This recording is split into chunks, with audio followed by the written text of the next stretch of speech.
Hello everyone. आज से मैं मंथली प्रतियोगिता दर्पण कराने जा रही हूँ। तो आज हम जनवरी मंथ की प्रतियोगिता दर्पण करेंगे। उसमें आज हम पहले राष्ट्रीय परिदृश्य करेंगे, फिर कल अंतर्राष्ट्रीय परिदृश्य करेंगे।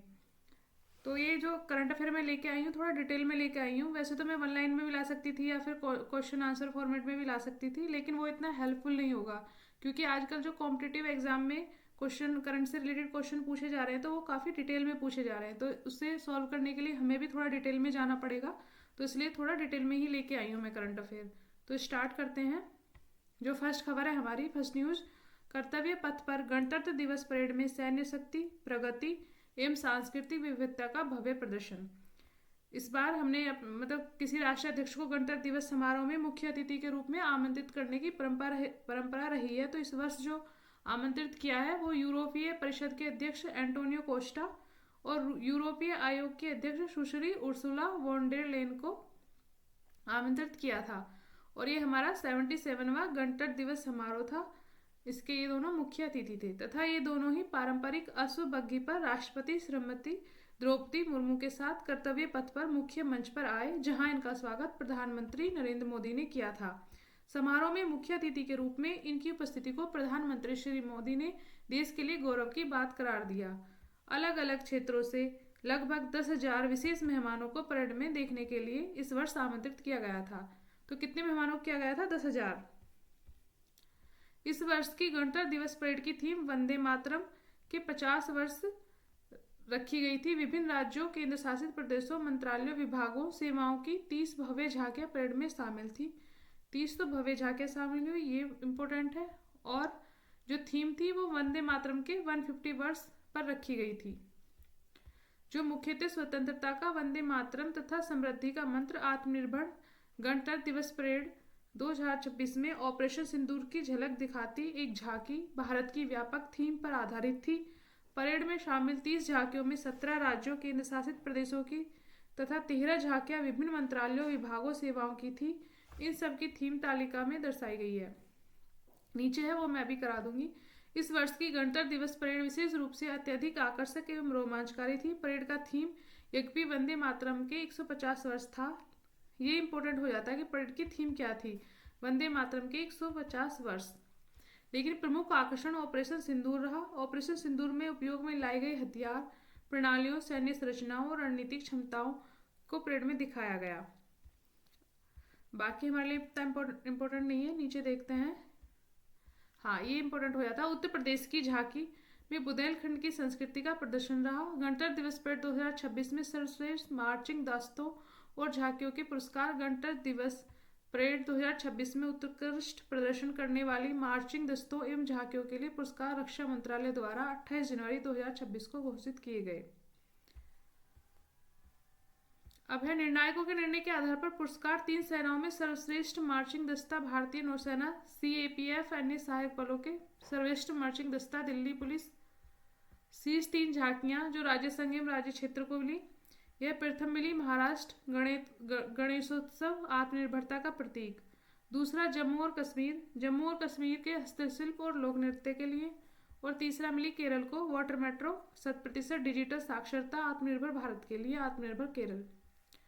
केंद्रीय मंत्रालय विभागों की सर्वश्रेष्ठ झांकी, सांस्कृतिक मंत्रालय वंदे मातरम एक राष्ट्र की एक आत्मा की पुकार, विशेष पुरस्कार मिला। केंद्रीय लोक निर्माण विभाग वंदे मातरम 150 वर्षों का उत्सव। नेक्स्ट है शीर्ष 3 झांकियां राज्य संघ राज्य क्षेत्र को। प्रथम गुजरात, स्वदेशी का मंत्र आत्मनिर्भरता स्वतंत्रता वंदे मातरम। दूसरा उत्तर प्रदेश की बुंदेलखंड की संस्कृति। और तीसरा है राजस्थान रेगिस्तान का सुनहरा स्पर्श, बीकानेर की स्वर्ण कला।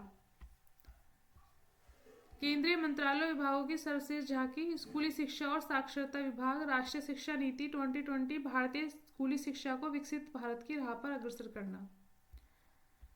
नेक्स्ट न्यूज है, इसरो का वर्ष 2026 का पहला उपग्रह प्रक्षेपण मिशन विफल, PSLV C62 के तीसरे चरण में विफलता। भारतीय अंतरिक्ष अनुसंधान संगठन का एक नए वर्ष 2026 में पहला ही उपग्रह प्रक्षेपण विफल हो गया। प्रक्षेपण यान PSLV C62 के जरिए रक्षा अनुसंधान विकास संगठन के पृथ्वी अवलोकन उपग्रह, यहाँ से बड़े इंपोर्टेंट नहीं है, जहां से वहां से देख लेते हैं।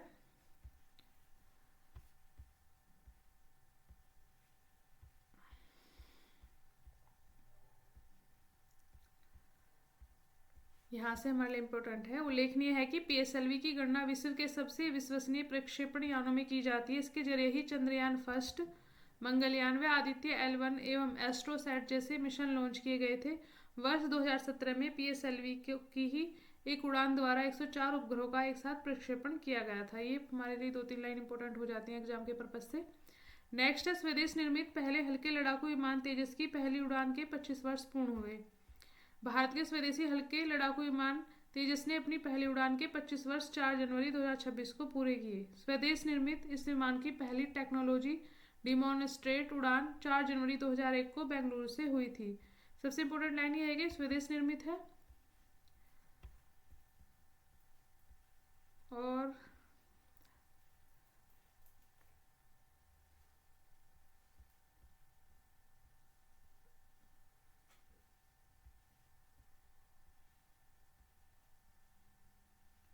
2003 में तत्कालीन प्रधानमंत्री अटल बिहारी वाजपेयी ने इसे आधिकारिक रूप से तेजस नाम दिया था। तेजस एलसीए विमान की उस पहली उड़ान की 25 वर्षगांठ वायुसेना में मनाई गई।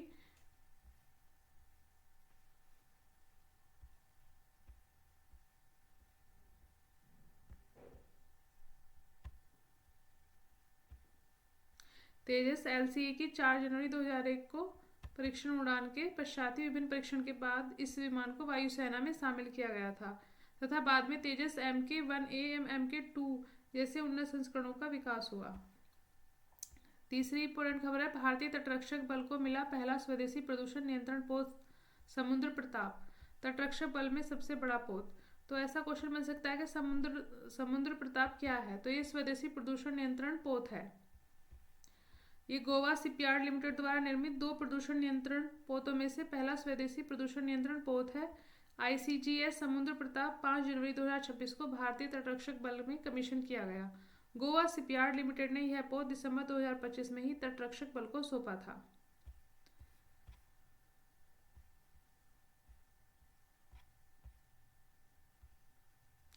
देश में ही डिजाइन किए हुए गोवा शिपयार्ड लिमिटेड द्वारा तैयार किए गए इस पहले प्रदूषण नियंत्रण पोत के निर्माण में 60% से अधिक स्वदेशी सामग्री का इस्तेमाल हुआ है। ये लाइन इंपॉर्टेंट हो जाती है कि 60% से अधिक स्वदेश निर्मित सामग्री का इस्तेमाल हुआ है। समुद्री प्रदूषण नियमों को लागू करने, समुद्री कानूनों के पालन, खोज एवं बचाव के कार्यों के अतिरिक्त भारत के विशेष आर्थिक क्षेत्र की सुरक्षा में महत्वपूर्ण भूमिका निभाएगा। स्वदेशी विद्युत प्रबंधन प्रणाली व आग बुझाने की उच्च क्षमता वाली प्रणाली।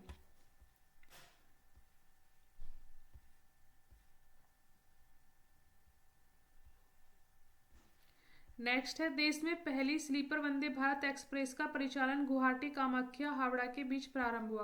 गुवाहाटी कामाख्या से हावड़ा के बीच। भारत की स्वदेशी AC चेयर कार वाली semi high speed train Vande Bharat express का वाणिज्यिक परिचालन 2019 में प्रारंभ हुआ था तथा पहली ऐसी रेलगाड़ी 15 फरवरी 2019 से दिल्ली वाराणसी मार्ग पर चलाई गई थी। भारत में रेल यात्राओं को अत्यधिक सुख सुविधा युक्त बनाने वाली यह रेलगाड़ी दिसंबर 2025 के अंत तक लगभग 80 विभिन्न रूट मार्गों पर चलाई जा रही थी। 17 नरेंद्र मोदी ने 17 जनवरी को पश्चिम बंगाल के मालदा स्टेशन पर 16 स्लीपर कोचों वाली पहली हावड़ा गुवाहाटी वंदे भारत एक्सप्रेस को झंडी दिखाई। इसके साथ वर्चुअली झंडी दिखाकर गुवाहाटी स्टेशन से हावड़ा के लिए रेलगाड़ी को उन्होंने रवाना की।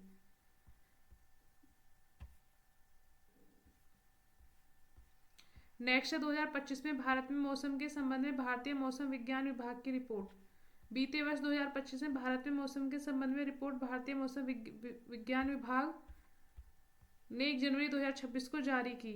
इसमें क्या है कि तापमान का जो डिस्टर्बेंस चल रहा है 1991 से 2020 के बीच दीर्घकालिक औसत की तुलना में 0.28 डिग्री सेल्सियस अधिक रहा। इस दृष्टि से भारत के लिए वर्ष 2025 से 1901 जब से आंकड़े उपलब्ध हैं के पश्चात अब तक का 8वां सर्वाधिक गर्म वर्ष रहा। विश्व मौसम संगठन की अंतिम रिपोर्ट में वर्ष 2025 को विश्व के लिए तीसरा सबसे गर्म वर्ष बताया गया। तो 2025 विश्व का तीसरा सबसे गर्म वर्ष रहा। भारतीय मौसम विज्ञान विभाग की 1 जनवरी 2026 की रिपोर्ट के अनुसार वर्ष 2024 जब सतह पर हवा का तापमान दीर्घकालिक औसत से 0.650 डिग्री अधिक था, भारत के लिए सबसे गर्म वर्ष था। अब विभाग के अनुसार भारत के लिए सर्वाधिक गर्म 5 वर्ष निम्नलिखित हैं। 2024 0.65, 2016 फिर 0.54 और 2009 0.5440, 2010 प्लस 0.39 और 2017 0.38। भारतीय मौसम विज्ञान विभाग के अनुसार अब तक 19 के बाद जब से आंकड़े उपलब्ध हैं, सर्वाधिक गर्म 15 वर्षों में से 10 वर्ष विगत 2011-25 के दौरान ही रहे। चक्रवाती तूफान के बारे में देख लेते हैं। भारतीय मौसम विज्ञान विभाग के अनुसार 2025 के दौरान 4 चक्रवाती तूफानों ने भारतीय तटों को प्रभावित किया। इनमें शक्ति जो 107 अक्टूबर तक अरब सागर में तथा मोथा 25 से 30 अक्टूबर और सैनियार 25 से 27 नवंबर व दितवा 26 नवंबर से 1 दिसंबर बंगाल की खाड़ी में उठे। अब नेक्स्ट है अटल पेंशन योजना 2030 से 31 तक के लिए बढ़ाई गई। असंगठित क्षेत्र के कम आय वाले कामगारों व अन्य नागरिकों को 60 वर्ष की उम्र के पश्चात सुनिश्चित पेंशन उपलब्ध कराने के लिए शुरू की गई है। अटल पेंशन योजना को 2030 से 31 तक के लिए बढ़ा दिया गया है। यही इसका मेन पॉइंट है। और दूसरा है आधारित इस योजना के तहत 18 से 40 वर्ष की आयु तक के गैर आयकर दाता व्यक्ति अपनी इच्छित पेंशन जो कि 1000 से अधिकतम 5000 प्रति माह हो सकती है का विकल्प चुन सकते हैं तथा उसके अनुरूप ही अपना मासिक योगदान उन्हें इसके लिए करना होता है। इस योजना में 8.66 करोड़ से अधिक लाभार्थी जनवरी 2024 तक शामिल हो चुके हैं। नेक्स्ट सागर मेथी मिशन के 5वें संस्करण के लिए INS सागर धवनी कोची से रवाना। INS सागर धवनी रक्षा अनुसंधान विकास संगठन की naval physical and oceanographic laboratory का एक समुद्र विज्ञान अनुसंधान पोत है। ऐसा क्वेश्चन आ सकता है कि सागर ध्वनि क्या है, तो यह रक्षा अनुसंधान विकास संगठन का मतलब DRDO का naval physical and oceanographic laboratory का एक समुद्र विज्ञान अनुसंधान पोत है, जिसका उद्देश्य क्या है वो देख लेते हैं। इसका उद्देश्य सागर मैत्री पहल का उद्देश्य हिंद महासागर रिम के 8 देशों Oman, Maldives, Sri Lanka, Thailand, Malaysia, Singapore, Indonesia व म्यांमार के साथ लगातार वैज्ञानिक सहयोग करना है। INS सागर ध्वनि DRDO के NOPL द्वारा डिजाइन किया गया तथा garden reach ship builders and engineers Kolkata द्वारा बनाया गया पोत है। इसे जुलाई 1994 में कमीशन किया गया था। नेक्स्ट है पाल प्रशिक्षण पोत INS सुदर्शनी 10 माह के लोकायन 26 अभियान पर रवाना।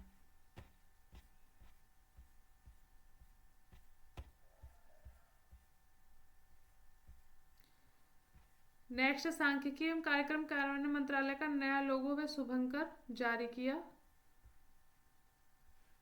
केंद्र सरकार के सांख्यिकी एवं कार्यक्रम कार्यान्वयन मंत्रालय ने अपना एक नया प्रतीक चिन्ह और शुभंकर वर्ष 2026 के पहले दिन 1 जनवरी को लॉन्च किया, जिसे मंत्रालय ने अपनी संस्थान पहचान की आधुनिक बनाने, लोक संपर्क बढ़ाने और राष्ट्र निर्माण के आधिकारिक कारकों की भूमिका को सुदृढ़ करने का प्रयास किया।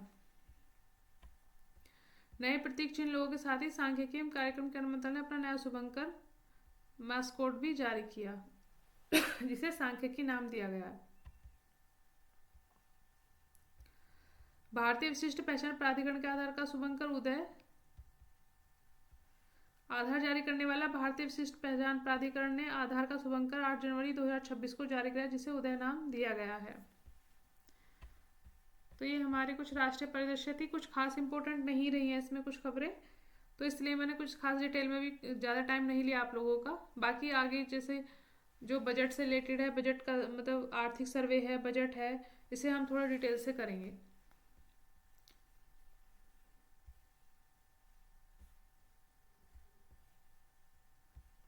Thank you everyone.